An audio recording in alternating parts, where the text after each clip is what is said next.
그리스도인으로서 살아간다라는 것은 참으로 쉽지가 않습니다. 세상은 교인이라고 하면은 그래도 어느 정도 도덕적으로 살 것이다라고 그렇게 생각을 하게 됩니다. 성품이라든지 또는 그 사람의 성격, 그것을 보게 되죠. 그런데 이 교회 다닌다 해가지고 그렇게 완벽한 사람이 없습니다. 허물이 많고 또한 못난 점도 있습니다. 그래도 이 세상 사람들이 볼 때는 예수 믿는 사람이 그래도 다른 점을 보여주어야 한다는 것이죠. 그것은 무엇이겠습니까? 말씀대로 살아가야 하는 것입니다. 어떤 분은 예수님을 이 성질대로 믿는다라고 이렇게 이야기를 하게 됩니다. 예수를 성질대로 믿는다라는 이 표현은 무엇이겠습니까? 자신 마음대로, 자기 마음대로 그렇게 예수를 믿는다는 것이죠. 우리의 삶을 보고 실망하게 되면은 사실 이 전도, 이 복음이라는 것은 세상 사람들에게 심겨지지 않습니다. 복음을 전하기 위해서는 자신의 그 생각대로 믿어서는 안 된다는 것이죠. 오늘 본문 말씀을 우리가 보면서 베드로와 요한이 이 모습을 우리와의 그 모습과는 다른 모습이라고 볼 수 있습니다. 이들의 모습 속에서 우리가 배워야 할 모습들이 많음을 보게 되는데, 베드로와 요한이 지금 어디에 있냐 하면은 산헤드린 공의 앞에서 바로 예수님을 증거하고 있습니다. 이들은 예수님의 그 복음을 증거하고 있다는 것이죠. 이곳에서 예수가 하나님이심을 그렇게 전하고 있는데, 이 자리에 예수님을 죽인 장본인들이 있습니다. 그들은 대제사장인 안나스와 가야바가 그 자리에 있었다는 것이죠. 베드로와 이 요한은 복음을 전하고 있다는 그러한 상황은 어떻게 보면은 이 베드로와 요한이 죽을 수도 있는 그러한 상황일 것입니다. 그런데 많은 사람들이 무엇을 보았습니까? 우리가 사도행전 3장 말씀을 보게 되면은 이 베드로와 요한이 일어서지 못한 사람을 안전뱅이를 일으키는 그러한 역사를 우리가 보게 됩니다. 그 일들을 많은 사람들이 보게 되었고, 또 이 베드로의 그 설교를 들음으로 5천 명이나 남자의 수만 5천 명이나 믿게 되는 그러한 역사가 일어났다는 것이죠. 이 종교 지도자들도 베드로와 요한의 그 말에 사실 이제 반박할 수가 없습니다. 지금 이들은 자신의 목숨을 내어놓고 담대하게 예수를 전하고 있습니다. 우리도 이 예수를 만났다고 고백을 하면서 그렇게 예수를 믿고 있습니다. 말씀을 통해서 부활하신 그 예수님을 우리가 고백하고 있습니다. 그런데 우리는 얼마나 이 베드로와 요한처럼 그렇게 복음을 전하며 살아가고 있습니까? 우리는 자기 성질대로 그렇게 예수를 믿어서는 안 됩니다. 자기 마음대로 예수를 믿어서는 안 된다는 것이죠. 우리가 이 교회에서는 바로 이 권위가 있습니다. 즉 권위에 순종을 해야 한다는 것이죠. 교회는 하나님께서 세우신 곳이기 때문에 교회의 그 권위에 순종을 해야 합니다. 우리가 히브리서 13장 17절 말씀을 보게 되면 너희를 인도하는 자들에게 순종하고 복종하라. 그들은 너희 영혼을 위하여 경성하기를. 우리가 이 교회 생활이 사회 생활이 아닙니다. 직장 생활을 하는 것도 아닙니다. 우리가 사회 생활에서 직장 생활할 때 그 급이 있게 되죠. 사장이 있으면 부장이 있고 또는 과장이 있고 뭐 대리가 있을 수도 있습니다. 저도 뭐 직장 생활을 해봤지만 일이 많다고 해서, 일이 어렵다고 해서 바로 사장에게 가서 따지지 않습니다. 우리가 17절 말씀에서 너희를 인도하는 자들에게라는 이 말씀이 우리가 직장 생활을 하는 그 사장을 뜻하는 것일까요? 바로 교회의 지도자입니다. 교회의 지도자는 봉급을 주는 것이 아니라 바로 영적 지도자입니다. 세상에서 말하는 직장 상사가 아니다라는 것이죠. 이 영적 지도자에게 순종하고 또 복종을 해야 하는데, 왜 순종을 해야 하고 복종을 해야 하냐 하면은 그 다음에 말씀하기를 그들은 너희 영혼을 위하여 경성하기를이라고 말씀을 하고 있습니다. 우리가 여기서 경성이라는 뜻을 잘 살펴보게 되면은 헬라어로 히프노스라고 그렇게 되어 있는데, 늘 깨어 우리를 지키기 위해서 보초를 서고 있다라는 그러한 뜻을 가지고 있습니다. 이 말씀은 한 영혼이라도 잃어버릴 경우에 주님에게 책망받을 것을 생각하면서 잃어버리지 않으려고 노력한다라는 그러한 뜻을 가지고 있습니다. 그리고 이 17절 하반절에서는 근심하게 하지 말라, 그렇지 않으면 너희에게 유익이 없으리라. 너희 영혼을 위해, 바로 하나님의 나라를 위하여 또 복음을 위해서 기도하는 그 영적 지도자에게 순종하고 복종하라는 그러한 말씀입니다.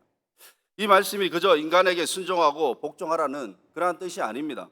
하나님 말씀 안에 순종과 복종이 있어야 된다는 것이죠.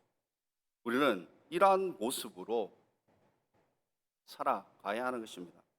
그리스도인이 질서 없이 그렇게 흐트러진 그러한 모습은 절대로 복음에 도움이 될 수가 없습니다. 그래서 이 예수 믿는 사람은 세상 사람들과는 다르다라는 것을 보여주어야 하는 것이죠. 베드로와 요한이 자신들을 구원하신 예수님을 담대하게 말하고 또 증언하고 있습니다. 복음이 전해지는 곳에는 세상의 힘을 가진 자와 그렇게 부딪힘이 일어나게 됩니다. 우리가 이 시대의 교황을 보게 될 때에, 교황은 베드로의 그 뒤를 이은 사람입니다. 교황이 어디에서나 연설을 하게 되면 누구나 그 자리에서 기립 박수를 치게 됩니다. 그런데 이 교황이 전한 내용은 예수가 아닙니다. 이 교황이 전한 내용은 세계 평화와 구제와 그 깨끗한 삶에 대한 그러한 내용입니다. 복음의 본질이 아니다라는 것이죠. 세계 평화를 외쳐야 하는 것이 아니라 오직 예수 그리스도를 외치는 것이 진정한 복음의 본질이라는 것이죠. 이 베드로의 뒤를 이어가는 교황이 세상에 그 힘의 권력을 얻게 되는 것, 이것은 예수님을 전하기보다는 오로지 평화만을 외쳤기 때문입니다. 그러나 우리 기독교는 힘과 권력을 얻기 위한 그러한 종교가 아닙니다. 우리가 하나님의 그 은혜가 아니면 살아갈 수 없다라는 그러한 고백이 있는 것, 그것이 바로 기독교입니다. 이러한 고백이 있으면은 우리 또한 담대하게 복음을 전할 수 있다는 것이죠. 공의원들은 이 베드로와 요한의 일들을 보고 고민을 이제 하게 됩니다. 16절 말씀을 보게 되면 이 사람들을 어떻게 할까 우리도 부인할 수 없다라고 말을 하고 있습니다. 베드로와 요한을 이제 어떻게 할까? 이렇게 사람들에게 복음을 전하고 있는데 우리도, 공회원들도 어떻게 할 수가 없음을 말하고 있습니다. 이들에게 한 가지 방법은 딱 한 가지입니다. 이 사실을 더 이상 퍼지지 못하게 하는 것입니다. 그리고 이 베드로와 요한을 불러 경고를 하게 됩니다. 가르치지도 말라라고 말하게 됩니다. 만약 이 예수를 전하고 가르치면은 이제 너희들은 감옥에 갇힐 것입니다. 그렇게 협박을 하고 있다는 것이죠. 그런데 지금 베드로가 어떠한 상황입니까? 8절 말씀에 보게 되면 베드로는 성령 충만한 그러한 상황에 있습니다. 지금 베드로는 지금 알고 있는 모든 것을, 배운 것을 다 담대하게 그렇게 전하고 있습니다. 예수가 곧 하나님이심을 그렇게 전하고 있다는 것이죠. 그렇다면 지금 우리는 어떤 상황 속에서 예수를 믿으며 그렇게 살아가고 있습니까? 지금 우리가 베드로와 같이 그러한 성령 충만한 그러한 상황이라면 이 베드로처럼 그렇게 복음을 전하며 살아갈 수 있을까요? 내가 예수 때문에, 그 은혜 때문에 살아간다라는 그러한 고백이 우리에게 있으시기를 바랍니다. 이 베드로와 요한은 왜 이렇게 복음을 전하는 것입니까? 이들은 분명 예수님이 하나님이심을 알았고 또 그런 말미암아 구원이 있음을 알았던 것입니다. 이 당시 초대교회 때 놀라운 일들이 일어났습니다. 이 두 사도가 이 베드로와 이 요한이 행했던 일들 중에 이 3장 말씀에 보게 되면은 그 안진뱅이를 일으키는 그 일이 일어나게 되고 또 옥중에서 풀려나게 되는 그러한 놀라운 일들이 일어나게 되었죠. 그렇다면 지금 우리에게 일어나는 일들, 그 일들이 무엇입니까? 우리도 병이 낫는 그러한 기적이 일어나야 할까요? 내 안에 계신 예수 그리스도를 우리가 세상 사람들에게 보여주어야 하는 것입니다. 그래야 이 세상에 복음을 전할 수 있다는 것이죠. 우리는 언제나 주님 때문에, 예수님 때문에 내 마음이 평안함을 우리가 보여주어야 하는데, 그런데 사실 우리의 마음에는 평안함을 보여줄 수가 없습니다. 우리가 살아가는 이 삶이 너무나도 팍팍하기 때문에, 어렵기 때문에, 속상한 일이 너무나도 많기 때문에 우리의 이 얼굴이 펴지지 않는다는 것입니다. 어느 한 여집사님의 그 이야기입니다. 백혈병을 앓고 있는 이 여집사님이 계시는데 교회는 다닌 지 오래되지 않으셨습니다. 몸이 불편하신데도 예배는 절대로 빠지지 않으셨던 것이죠.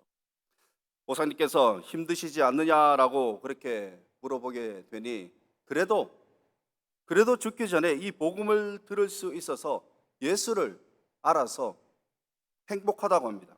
행복함의 이 대답이 나는 이제 천국에 가게 되는데 누가 나를 불쌍하게 생각하겠습니까? 만약 제가 예수를 알지 못하고 이렇게 힘든 병에 앓고 있다면 분명 불평하고 원망하며 살았을 것입니다 라고 그렇게 대답을 한 것입니다. 우리가 이 복음을 전했을 때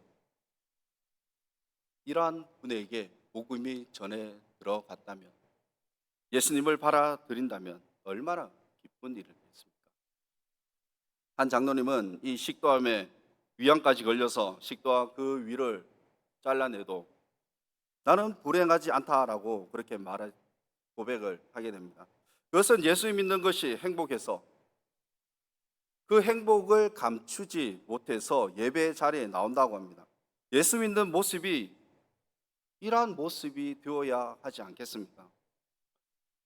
우리가 이 말씀 속에서 관원들은 재판장에 그 베드로와 요한을 세워놓고 절대로 너희들은 예수의 그 이름을 말하지 말고 또는 가르치지도 말라라고 그렇게 경고를 하게 됩니다. 그러나 이 베드로와 요한이 하는 말이 무엇입니까? 이들은 지금 성령 충만한 그러한 상황에 있습니다. 그러니 하나님 앞에서 너희 말을 들어야 하느냐 아니면 가르치라고 하신 그분의 말씀을 들어야 하느냐. 베드로와 요한은 자신이 공부한 것을 가르치는 것이 아니라 바로 보고 들은 것을 가르쳤습니다. 우리가 말씀을 보고 있는 이 성경은 어떤 유명한 사람이 쓴 책이 아닙니다. 성경은 하나님이 이루신 그 역사를 기록한 책입니다. 우리는 하나님이 이루어 가신 또 이루어신 그 역사를 믿는다는 것이죠. 성경은 천지 만물을 창조하시고 또 나중에 다시 오실 그 예수님을 알게 하는 책이 바로 우리 성경입니다.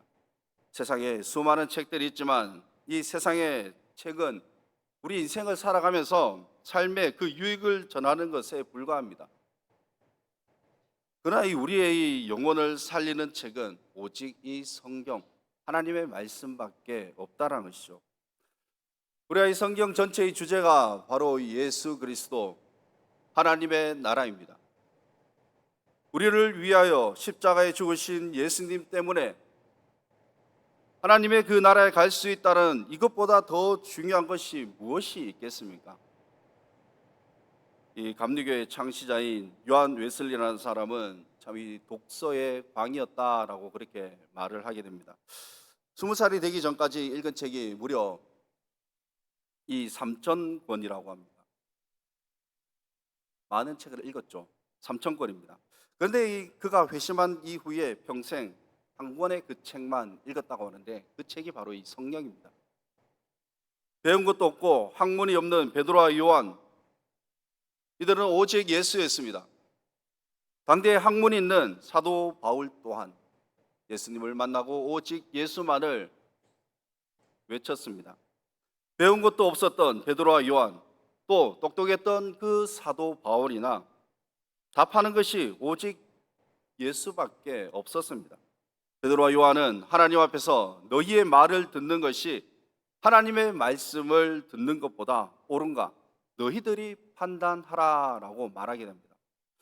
사실 이 예수님의 행하심을 공회에 모인 사람들 또한 인정한 것으로 볼 수가 있는데, 그래서 이 베드로와 요한이 행한 이 소문이 퍼지지 못하도록 했다라는 것이죠.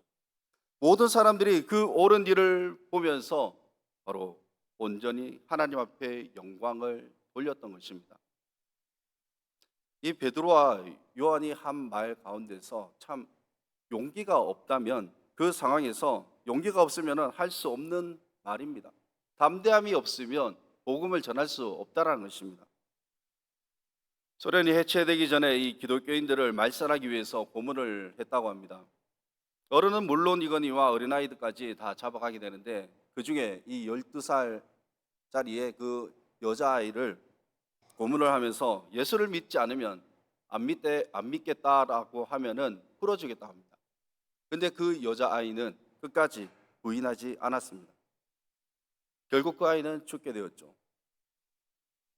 우리가 알고 있는 이 북한도 사실 더 하지 않았겠습니까? 북한에서는 예수 믿는 사람들이 한 사람씩 그렇게 없어지건다고 합니다. 베드로와 이 요한은 지금 그러한 상황에 놓여져 있습니다. 사실 죽을 수 있는 그러한 상황에 놓여져 있다는 것이죠. 목숨을 걸고 내가 누구의 말을 들어야 하는지 그들에게 묻습니다. 너희 말을 들어야 하느냐? 아니면 하나님의 말씀이냐? 이것은 너희들이 판단하라라고 말하게 됩니다. 우리 또한 이러한 마음으로 예수님을 믿으시기를 바랍니다. 내가 예수를 그저 믿어주는 것이 아니라, 그저 교회에 내가 나오는 것이 아니라 바로 예수님께서 우리를 이끌어 가시는 분이십니다.